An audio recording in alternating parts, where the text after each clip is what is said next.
श्री शिवाय नमस्तुभ्यम, हर हर महादेव। आप सबको पता है कि पितृपक्ष का महीना चल रहा है और कल 7 अक्टूबर को है शनि नवमी।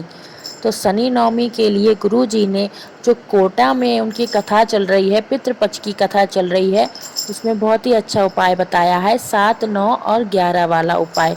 आप लोग भी सुनिए और ज़रूर कीजिएगा। आप लोग भी, आप लोगों को स्क्रीन पर शहद दिख रहा है ना, तो आपको लेना है शहद। ज़्यादा कुछ नहीं लेना है आपको, शहद लेना है, एक तांबे का कलश लेना है, स्टील का कलश भी ले सकते हैं।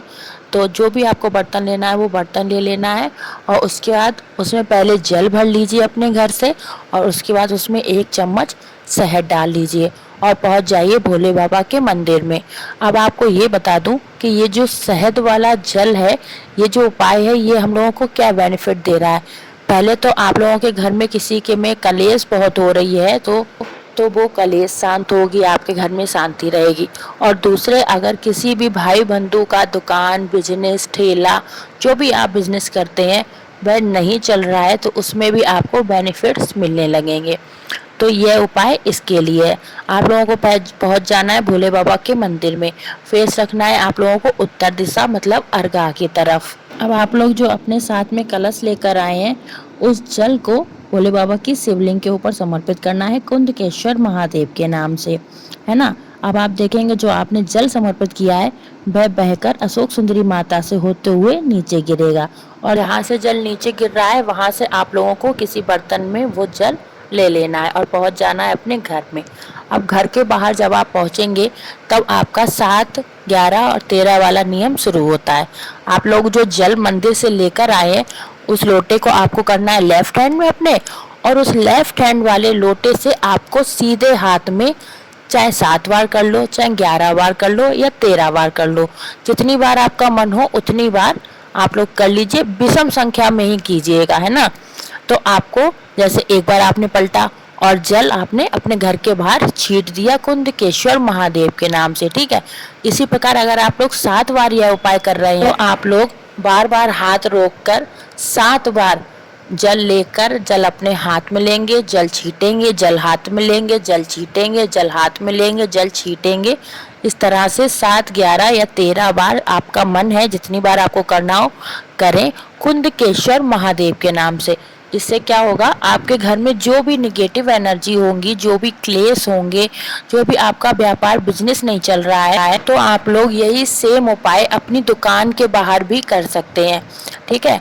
ये उपाय बहुत सरल है, आप लोग जरूर कीजिएगा। श्राद्ध पक्ष में किसी भी एक दिन यह उपाय आप लोगों को जरूर कर लेना है। चलो, ये तो ही हमारे पहले उपाय की बात, जो कि गुरु जी द्वारा कोटा में जो इस टाइम कथा हो रही है उसमें बताया गया है। अब हम लोगों को बात कर लेने अपने इस वीडियो के दूसरे बहुत ही सरल, बहुत ही प्यारे से उपाय के बारे में। उसके लिए हम लोगों को चाहिए सबसे पहले दूर्वा घास।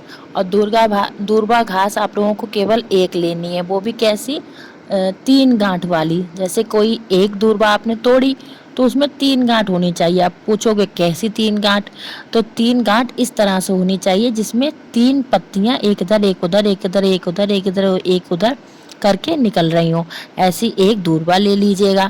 साथ ही आप लोगों को लेनी है 3 काली मिर्चें। ज़्यादा मत लीजिएगा, केवल 3 की ज़रूरत है। 3 काली मिर्चें ले ली। उसके बाद में आप ले लेना एक स्टील के या पीतल के पात्र में गाय का कच्चा दूध, और जो एक दूर्वा और 3 काली मिर्च आपने ली है वो दोनों को दूध में डाल लीजिए और इन तीनों चीज़ों को लेकर पहुंच जाइए भोले बाबा की शिवलिंग के पास। फेस आप लोग अपना रखेंगे उत्तर दिशा की तरफ, जिस तरफ अर्घा है, ठीक है। जो आप लोग दूध का कलश लेकर आए हैं उस कलश को आप लोगों को भोले बाबा की शिवलिंग पर पूरे का पूरा समर्पित कर देना है। किस नाम से करेंगे, आपके मन में उस टाइम पर जो भी नाम हो, कुंदकेश्वर महादेव हो, हाटकेश्वर महादेव हो, शंभेश्वर महादेव हो, जो भी नाम आपके मन में उस टाइम पर हो उस नाम से आप लोग दूध का पात्र समर्पित कर देंगे।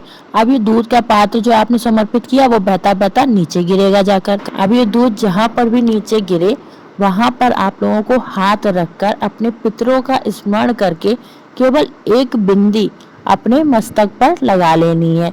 इससे क्या होगा, आपके पितर बहुत ही खुश होंगे और आप लोगों को दुख और कष्ट देना बंद कर देंगे। बहुत ही सुंदर, बहुत ही छोटा सा उपाय था, आप लोगों को एक दिन जरूर करना है। चलिए अब इसी वीडियो में हम लोग बात करेंगे अपने अगले बहुत ही छोटे से, बहुत ही सरल से उपाय की। इस उपाय के लिए हम लोगों को चाहिए गंगा जल। गंगा जल सभी घरों में होता है अधिकतर, और हम लोगों को इस उपाय के लिए बहुत ही थोड़े से गंगा जल की जरूरत पड़ने वाली है। तो आप लोग लीजिएगा गंगा जल बहुत ही थोड़ा सा, और साथ में लीजिएगा एक तांबे का कलश। ले लिया आप लोगों ने तांबे का कलश। अब इसमें डाल लीजिए एक चुटकी तिल, केवल एक चुटकी ही तिल डालने हैं, और एक चुटकी ही आप लोगों को डालने हैं इसमें जौ। जौ आप लोगों को कहीं पे भी अपने पास में मिल जाएंगे। और इस कलश को लेकर आप लोग चले जाइए जहाँ पर भी आपके घर के आसपास में थोड़ी दूरी पर कोई बहता हुआ जल का स्रोत हो, नदी हो, तालाब हो, कुछ भी हो, वहाँ पर आप लोग पहुँच जाइए। अब अगर आपके घर के आसपास में या कहीं पे भी ऐसा कुछ नहीं है, तो आप लोग इस जल के कलश को पीपल के पेड़ की जड़ में समर्पित कर दीजिए। पूरे की पूरे आर्यमा, जो पितृ देवता का नाम है आर्यमा, उनके नाम से समर्पित कर दीजिए। टाइमिंग होगी 10 से 12, जो पितरों का टाइम होता है 10 से 12 बजे के बीच में ही आप लोगों को यह उपाय करना है। इस उपाय को करने से भी आप लोगों के पितर बहुत ही खुश होते हैं और तृप्त होते हैं। चलिए अब बताती हूँ आपको इस वीडियो का आखिरी उपाय, जो कि हम लोगों को हल्दी से करना है। जब भी मैं आपको हल्दी बताऊँ तो आपको सूखी हल्दी लेनी है, पीस वाली हल्दी लेनी है, और उसको पीस कर उसका पाउडर बना लेना है। अब इस हल्दी को एक कटोरी में डालकर उसमें गंगा जल मिला लेना है, और अच्छे से गंगा जल मिलाइएगा ना। उसके बाद उस कटोरी को पूरा भर लीजिएगा कि जल आपका पूरा पीला पीला हो जाएगा। अब इस जल को आप लोगों को लेकर जाना है जहाँ भी आपके घर के आसपास में कोई नदी वगैरह, तालाब हो, जो चलता हुआ जल हो, उसमें ले जाकर आप लोगों को समर्पित कर देना है। और पितरों के जो टाइम होता है 10 से 12, उसके बीच में ही आप लोगों को यह उपाय करना है। ज़रूर कीजिएगा आप लोग यह उपाय, आप लोगों के पितर खुश होंगे, आप लोगों को आशीर्वाद देंगे।